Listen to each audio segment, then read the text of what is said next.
What's up, everyone? It's Phoenix here, bringing you guys another video. So, I just realized that I may have forgotten to do a review for Aquaman. I saw it a few days ago, but, and I meant to do a review immediately, but I guess I kind of forgot to do that. So, here it is now. A little bit late, but it's still something, it's still fresh on the mind, and fresh enough anyways. I mean, I have kind of forgotten some parts already, but I'm sure we'll get to it. So, now this is not a professional review. This is just me, a person who has seen the movie, who wants to do a review for that. I mean, I give you guys my honest thoughts, no matter if you agree with it or not. Okay? I mean, I was pretty honest about what I thought about Black Panther, and I was also honest about what I thought about Incredibles 2, despite differing opinions. And I think that's really good. I think it's honestly healthy for there to be different opinions about a movie, about a TV show, or anything like that.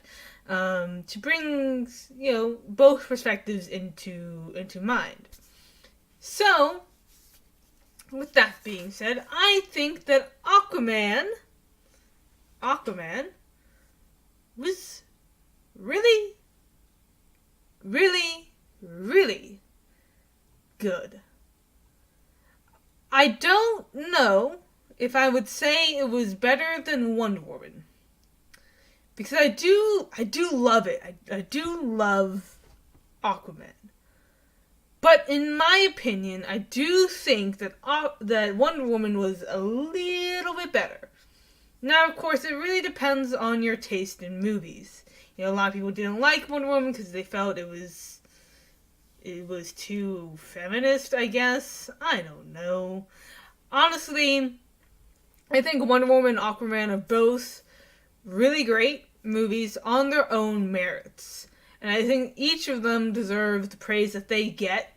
And each of them brought something new to the DCEU that was not there yet. And both of them are responsible for resurrecting the DCEU and making it what it should be.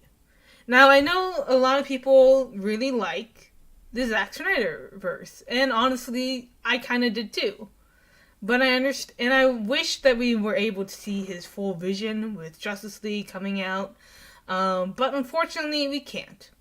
And we kind of have to move on from that. I'm kind of curious about what Zack Snyder's Justice League would be, but I know that it's not in the state that can be shown to the public. And I've seen what is available to the public, and it's not much. It's not much of anything. There is no official Zack Snyder cut, and there's not really much footage to use to make a Zack Snyder cut. But either way, the concept was very interesting, and but we're never going to be able to see that version. So instead, we're going to have to stick with these ones that are now coming out, and honestly, they're a lot better. These movies are what the DC universe is capable of doing, okay? These movies right here are show what prove that I do love DC more than a Marvel, and it also explains why I like DC more than I do Marvel. I've always been a DC fan over Marvel. Even through the DCEU era, and even through the Marvel live-action movies, I do enjoy the Marvel movies, but not as much as I do the DC universe. I grew up with DC. I watched the animated series. I loved them. I read the comics. I did all of that, and this movie right here feels so much like a comic book. And I really do enjoy Jason Momoa's Aquaman. He brings so much to the character. He still acts like Aquaman, but he's just a Pacific Islander. And I think, honestly, a Pacific Islander kind of makes more sense than a white Caucasian blondie from who looks like he could be from like I don't know. It looks like he could be from like Florida or something, or not Florida even, but like Kansas or something like that. I don't know, but I think a Pacific Islander is a really good fit for Aquaman, even though it is on the Pacific coast and the Atlantic is in the Atlantic Ocean. Obviously, and that Atlantis is in the Atlantic Ocean. I still think that a Pacific Islander makes more sense than what we were having. Now, I do enjoy that look for Aquaman, but there are two versions of Aquaman that I really think have changed what Aquaman stands for. The first one was from the Justice League, the animated series, where he, the one that cuts off his arm, you know that one, the one from Justice League. He was amazing. He transformed how I believed Aquaman to be. He is probably my favorite Aquaman. Now, this guy is also the second Aquaman to change the face of Aquaman, change what he stands for, right? He looks legit. He looks like someone I could buy as the king of Atlantis, the king of the seas, right? I don't really buy the person in the comic books as the guy who could rule Atlantis. I understand why he was the way that he was, but I do enjoy this rendition of Aquaman just a little bit more. And I do think that the water effects in this movie are phenomenal. Phenomenal. You could tell where the budget was really focused in on, especially with all the water effects and all the creatures of the sea, and it just felt so alive with the Atlantis. With the Atlantis reveal, it was so amazing to see how Atlantis transformed from being, their old ancient ruins to this magnificent city that was, very futuristic and very progressive, I guess you could say. And you can see, the transition from, what was Atlantis to what is now Atlantis. And in some ways, you can actually feel for Orm. Now, I have never liked Orm. I always thought that he was an unlikable.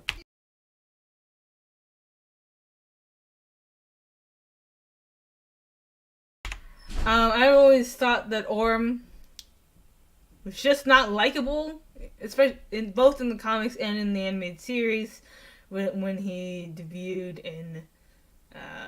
in the Justice League, with the first appearance of Aquaman, or not really the first appearance, but the first one in Justice League.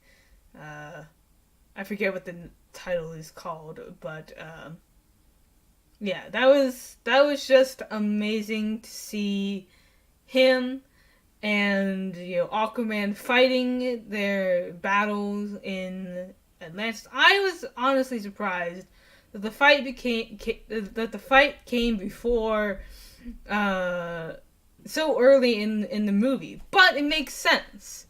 I like how Aquaman kind of jokes like, "Oh, so we did this out of order. Oh well," and then he goes after the training, because in a cliche movie, you would have the protagonist going after the sword or the weapon, the powerful weapon, before they battle with have their little fight. But because they did it out of order, I think it really helped with the movie. And in ways you can see where they took their inspiration from.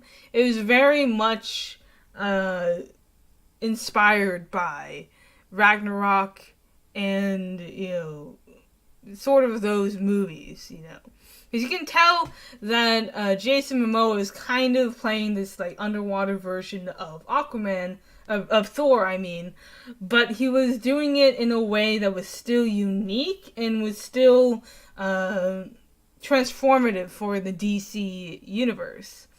Now, I think that while I do enjoy Zack Snyder's version, I do enjoy Batman vs Superman, and I did enjoy Man of Steel and all of that.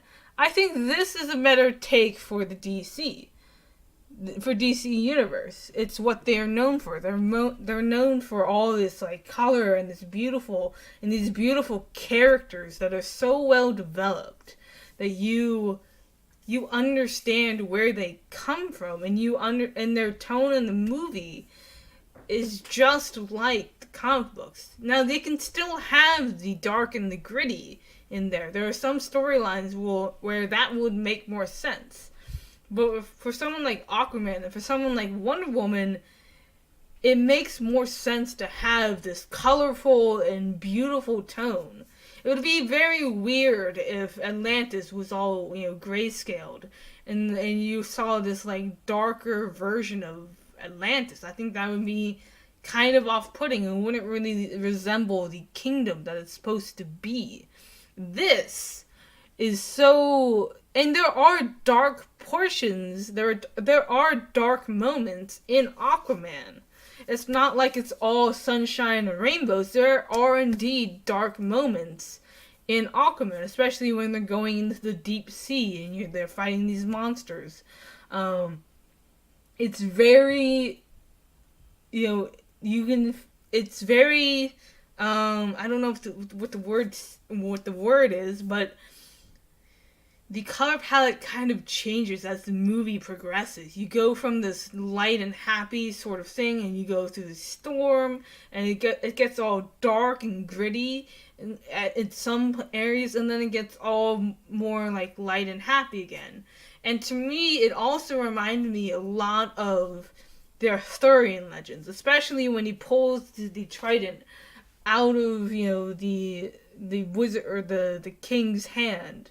And it's very Arthurian, the way that this story is told. And it makes sense because his name is Arthur Curry. He is essentially the King Arthur of the DC universe. He is the one true king. Now, I find it very interesting that both King Arthur and Aquaman are both sort of the bastard sons, if you will. King Arthur was, or Arthur was, Uther had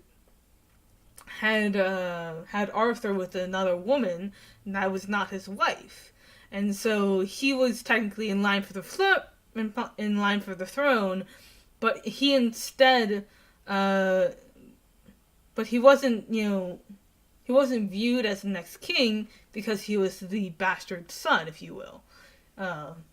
And in many cases, that's very similar to Aquaman, who is also that same case. It's honestly a great parallel to make.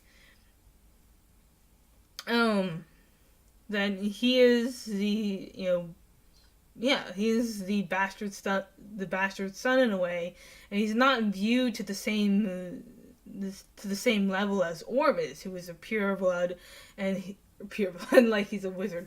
But he's pure Atlantean, and so he would be assumed to be the next king. But since Aquaman is the firstborn, it technically falls to him as well. Now, usually the bastard son is not seen as the true High King, and is often seen as sort of a disgrace. No one takes the bastard son seriously because he's not pure royalty, if you will. I mean, he wasn't birthed by the queen or whatever. Or in this case, it was the opposite. The queen birthed the child with another man instead of the father doing it. It was the mother. I did find it kind of predictable that she would come back. Like, honestly, you're not going to cast, what's her name? I blanked on her name.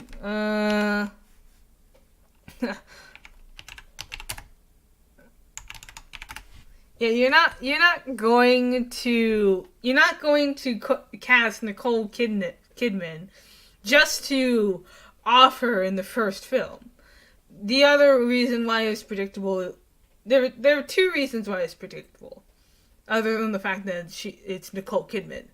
The first reason was they never showed her death. They never showed any signs of her dying, any signs of her, and they did all these flashbacks, but they never showed her death. And when they do that, the most likely means that they're not actually dead, so hence the no flashback. The second reason it was kind of predictable is because it actually happens in the comic books as well. It turns out that Atlanta is actually alive in the comic books as well. They do the same thing, and they always do that in the DC universe, where they pretend the character is dead, like Jason Todd or Barry Allen or anybody in the DC universe. You take any of them, they most likely have had a death where DC pretended they were dead and then came back later as either, a more pissed off version of them seeking vengeance, Red Hood, or, they just came back. It always happens in the DC universe. It's classic comic books right there. And so it was kind of obvious that she wasn't dead. Or at least she wasn't going to be off for long. While I didn't necessarily feel bad for Orm, I did feel bad for Black Manta. It was very interesting how they told a story. Now, I don't read that many Aquaman's comic books, so I'm not really sure what Black Manta's origins are. I don't know his origin story. But it's actually really fascinating how he became a villain because Aquaman left his father to die, basically. And that is it's a plausible reason to turn dark on someone, to want to get revenge on someone, but you also feel bad for Black Manta, which usually you don't really do for these DC villains. I mean, there are moments in the comic books where you feel bad for characters like the Joker, and you feel bad for characters like Poison Ivy, who are a little bit, and were kind of, it's obvious that they were like either abused as children, or something happened to make them go so insane that they don't function like normal people. In many ways they're like sociopaths or psychopaths or narcissists or something like that along the lines, where it's not necessarily their fault. It's more like a mental thing. But in this case, it's more than that. It's not just like a mental case where he's, mental, but it's more like you sympathize with him. If that happened to my dad, and so if someone, it's often, if someone killed my dad or my family, or someone, killed someone's family, right? Usually that, if there is a survivor, they're going to want to get revenge, or they're going to want justice to be served.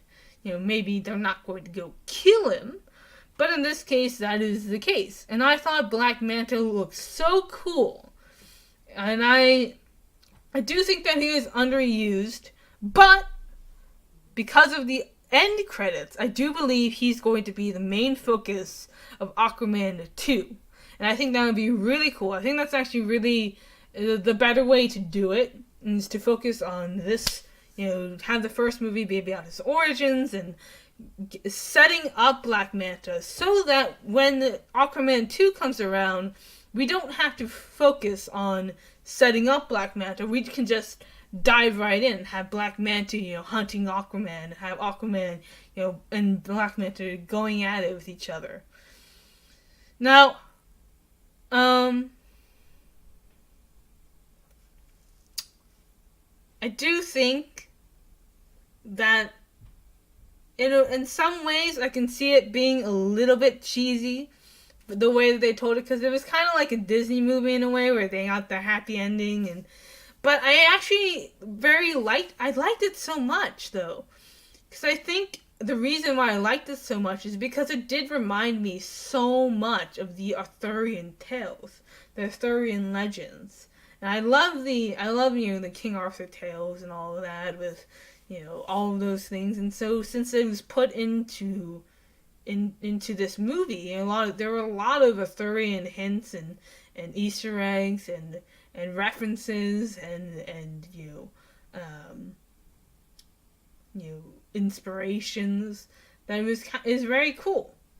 Now there are a couple of plot holes, with like the prophecy and how there weren't statues like that in when the king was alive, so it didn't really make sense why he would know that the statue would be placed in the correct position unless he built the statue himself.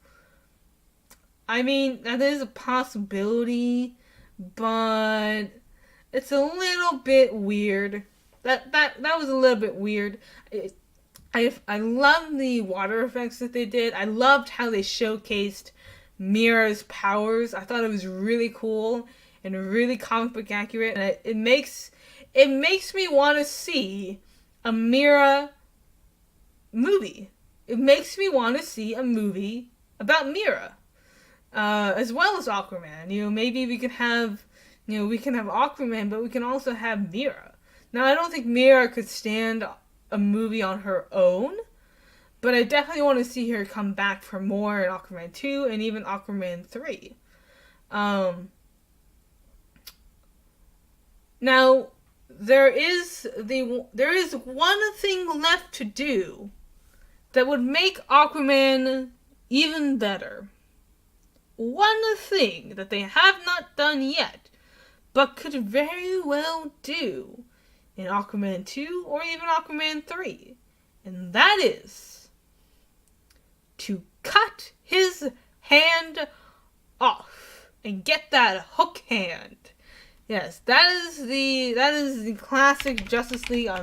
That concept was introduced in Justice League the Animated Series, and honestly, I really love that version of Aquaman because it brings so much, yet with such a simple thing to do. Well, not simple, but it brings so much to the combat aspect that I do think that at some point they need to cut off Jason Momoa's hand.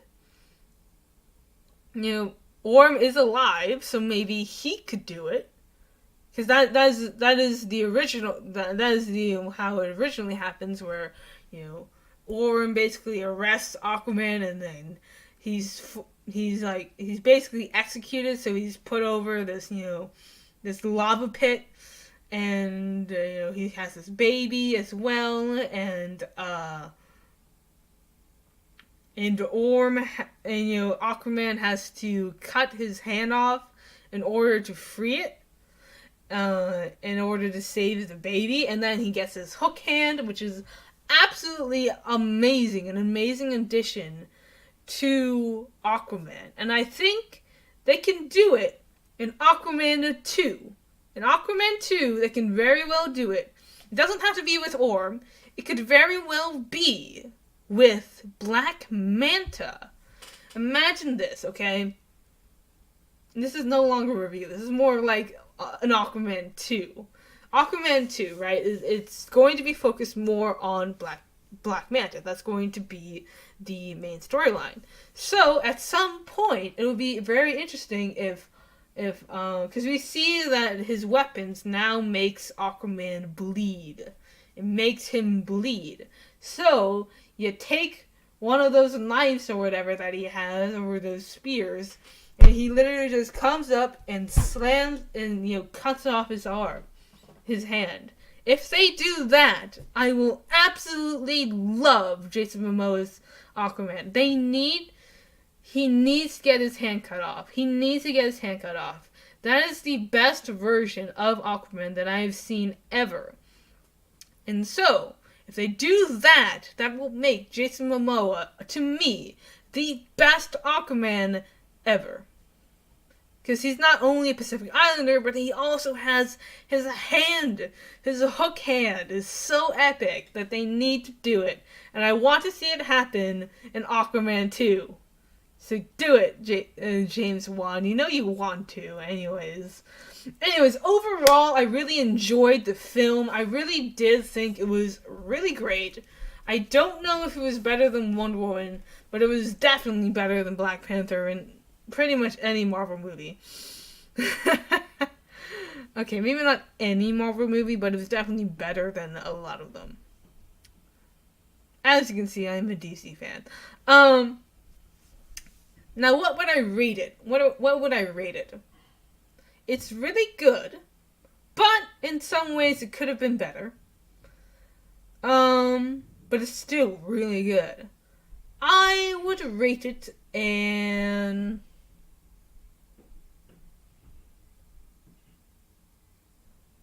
I would rate it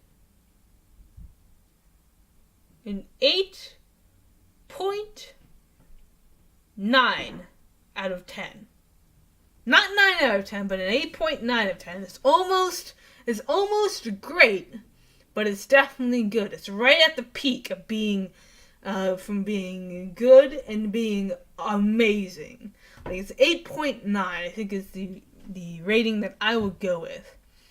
So anyways, comment down below.